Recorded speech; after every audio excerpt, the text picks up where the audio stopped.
დაიწყო ეს რაღაცა საშინელი რეპრესიები პაოლო იაშვილმა, რომელიც ტიციანის საუკეთესო მეგობარი იყო, მწერალთა სახლში თავი მოიკლა. ბერიამ დაიბარა ტიციანი და უთხრა, რომ უნდა დაწეროს იმის შესახებ, რომ პაოლო იყო აგენტი საფრანგეთის ჯაშუშური საქმიანობის, აგენტი იყო, რაზეც ტიციანმა უარი უთხრა. ბერიამ ესეთი რამე უთხრა, რომ შენო ძალიან ბევრი რამე დაგჭა კიდე გასაკეთებელი, ბევრი ლექსი დასაწერი, მთელი ცხოვრება წინ გაქვს. პაოლო უკვე აღარ არის ცოცხალი. რა იქნება, რომ ეს ამ ორ სიტყვას ხელი მოაწერო და ამით გათავდება ყველაფერი და შენ გააგრძელებ შენ საქმიანობას. და ტიციანმა უთხრა, აზრი არ აქვს მაშინ ჩემ ცხოვრებას, აზრი არ ექნება. მე თუ ამას ხელი მოვაწერე, მაშინ არანაირ ჩემ არც პოეზიას, არც მუშაობას, არც ცხოვრებას აზრი არ ექნება. მაშინ ბერიამ უთხრა, რომ წადი შენ სახლში, შენ მეუღლეს კითხე აზრი და მერე ვილაპარაკოთო. ტიციანი მოbrunდა სახლში, შევიდა თავის ქალიშვილთან ოთახში 16 წლის ნიტასთან და უთხრა, მამიკო, შეიძლება მე აღარ ვიყო, შეიძლება დედა შენიც აღარ იყოს, მაგრამ იცოდე ყოველთვის, რომ არ შეგწყვება ჩემი სახელის გაგონებაზე და არ გაწითლდები, როდესაც ჩემ სახელს გაიხსენებენო და ახლა ეს ნიტამ ჯერ ესე კარგად ვერ გაიგო რაში იყო საქმე, მაგრამ რასაკვირველია, ნინოსაც უთხრა, რომ მე ვერავითარ შემთხვევაში ამას ვერ გავაკეთებ და დაიწყო მოლოდინის საშინელი თვეები, იმიტომ რომ სულ მოლოდინში რომ აუცილებლად წაიყვანენ და დააპატიმრებენ, რომ დღეს თუ ხვალ სახლიდან გამოსვლა აღარ უნდოდა და არც უნდოდა რომ ვინმე მოსულიყო, არ უნდოდა არავის მიღება, რატო? იმიტომ რომ ფაქტიურად ფიქრობდა, რომ თუ ვინმე მოვიდოდა, ისინი საფრთხის ქვეშ არ ჩაეგდო და სხვათა შორის იცით, სულ ეუბნებოდა ნინოს, რომ თქვათ მე თუ წამიყვანეს, არასდროს გეწყინოს, თუ არ გამოჩდებიან ჩემი მეგობრები, ისინი ყველანაირად მოგეხმარებიან, მაგრამ ერთი რამე იცოდე, გმირები ძალიან ცოტანი არიან, კაციშვილმა არ იცის, ვერ გაუძლებენ წამებას, ახალგაზრდები არიან, არ იცი რას ეტყვიან და როგორ გააწამებენ. ამიტომ არასდროს განსაჯო ადამიანი, არასდროს და იცით, მართლა ესე მოხდა. ბოლო დღეებში, როდესაც უკვე მართლა ძალიან ცუდად იყო ტიციანი, ნინო ქუჩაში გავიდა და ვიღაც ნაცნობ შეხვდა და უთხრა, იმან კითხა, როგორ არის ტიციანიო და ძალიან ცუდ დღეშიაო. სულ მეშინია პაოლოსავით თავი არ მოიკლასო, ისე დღეშიაო და იმავე დღეს დაიჭირეს.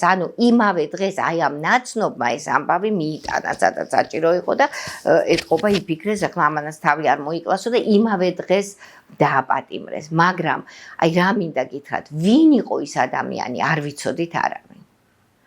არასდროს უთქვამს. იცი რა საოცრებაა, ჩვენ გვაქვს სახლში გრიბოედოვზე საათი, რომელიც არის გაჩერებული ზუსტად 3 საათზე, იმის შემდეგ არც ვერც გაკეთდა ის საათი. იმ დროზე, როდესაც ტიციანი წაიყვანეს. უღო კარი და რომ შემოვიდნენ, სხვათა შორის ძალიან ცუდად არ იქცეოდნენ. და არ იქცეოდნენ, რაღაცას დადიოდნენ, რაღაცა ნივთები წაიღეს, მაგალითად წაიღეს ფიროსმანის ნახატი ერთი, შოთა რუსთაველი ქონდა ტიციანს და ეს ნახატი წაიღეს, რაღაცა კიდე რაღაცა წერილები წაიღეს, რაღაცა ბლოკნოტი მიქონდა წაიღეს, სადაც ნიტას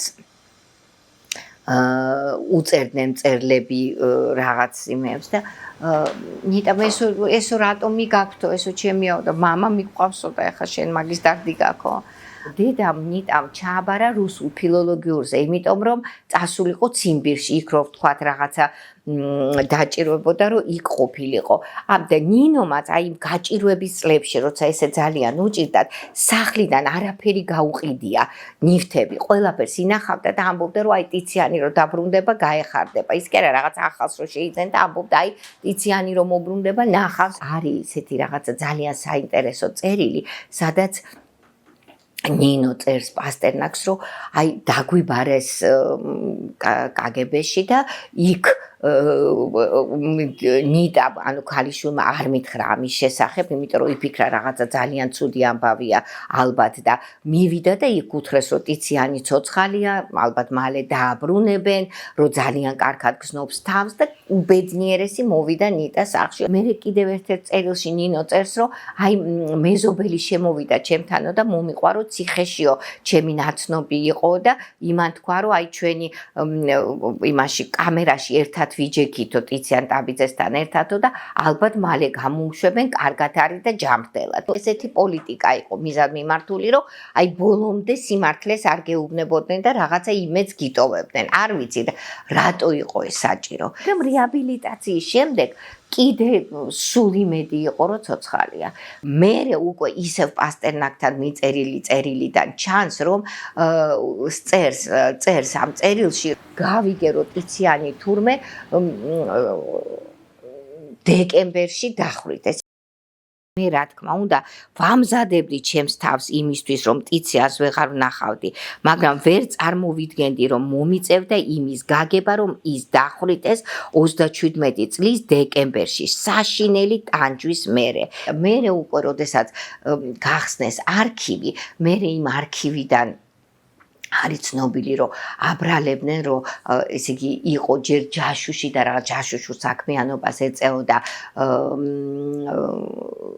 ლატვიის ელჩ ბალტრუშაიტისთან, რომელთანაც ესე იგი და ეკითხებიან რომ როგორ რა საქმიანობა ჰქონდათ, რა გაკავშირებდათ მასთან და ტიციანი წერს რომ ტიციანი ამბობს რომ არაფერი არ მქონდა, ვიცნობდი როგორც მწერალს, შევხვედრი ვარ მოსკოვში, როდესაც ვსწავლობდი მოსკოვში და მაშინ შევხვდი და საუბრობდით უნდა ვეფხისტყაოსნის გადათარგმნა. მხოლოდ ესე და მე უკვე აკანკალებული ხელით ეთყობა ძალიან ბევრი წამების შემდეგ წერს რომ კი ჯაშუშურ საქმიანობას ვეწეოდი, საფრანგეთის ჯაშუში ვარ და ანდრეი ჟიდთან მქონდა ურთიერთობა და ეთყობა საშინელი წამების შემდეგ ამაზე მოაწერინეს ხელი და სწორედ მაშინ არის საუბარი იმაზე რომ აი რო აწამებდნენ, ეკითხებოდნენ რომ აი ვისთან მქონდათ კიდე ურთიერთობა, აი ვინ არიან თქვენი თანამოაზრეები და გიორგი სააკაძეო და სად არის გიორგი სააკაძე, სად უნდა ვეძებოთ, გაეხარდე მონახეს ვიღაცა მტერი და ნოსტეშიო და წავიდნენ ნოსტეში გიორგი სააკაძის მოსაძებნად. ტიციანი არ იყო მარტო მწერალი ან პოეტი, იყო საზოგადო მოღვაწე.